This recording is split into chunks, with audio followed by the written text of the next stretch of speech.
Thank you, Mr. Chairman. Mr. Secretary, welcome. Good to see you. I want to talk a little bit about the HHS reorganization on some of the programs that impact Alaska's most vulnerable populations.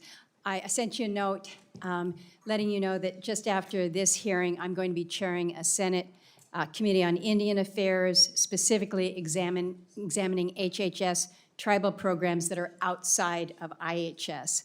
I really thank you for your early efforts to exempt IHS healthcare providers from the RIFs. That was very important.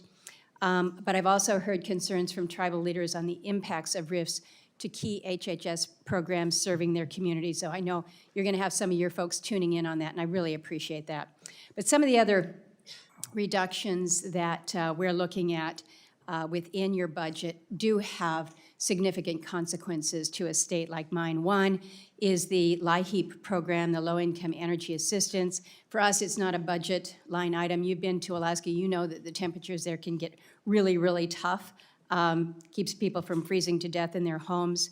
Another program is NIOSH, and I know that HHS had rescinded a number of those employees. That was great news.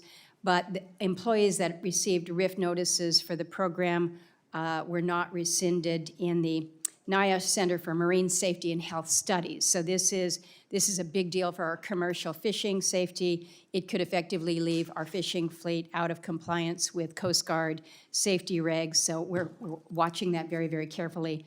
And then again, shared focus here on making sure that our children are as healthy as they possibly can be. So I want to look to ways that we can strengthen and not eliminate the Head Start program. But I wanted to ask you... You're talking about the NIOSH program. NIOSH, yeah.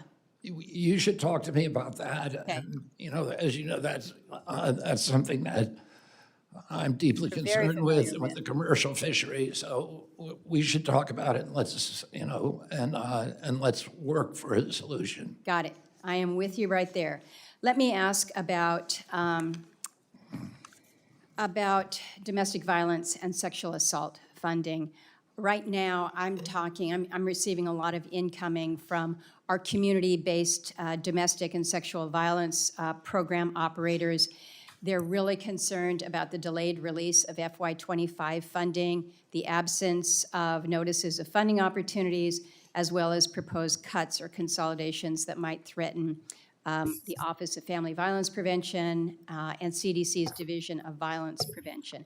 So you've got some programs there that are really foundational to domestic and sexual violence. They've been reauthorized with bipartisan support. So I'm going to enter into the record a letter from the National Task Force, and it basically was sent to you, I guess, yesterday, just urging the communication of concrete plans for releasing some of these funds. So I want to raise that to your level, but I want to make sure that we're sending the right signal to so many who are just really on the edge with, again, these community-based services that are helping the most vulnerable of the most vulnerable. So we've got the funding that's out there. It's just delayed. We need help releasing that.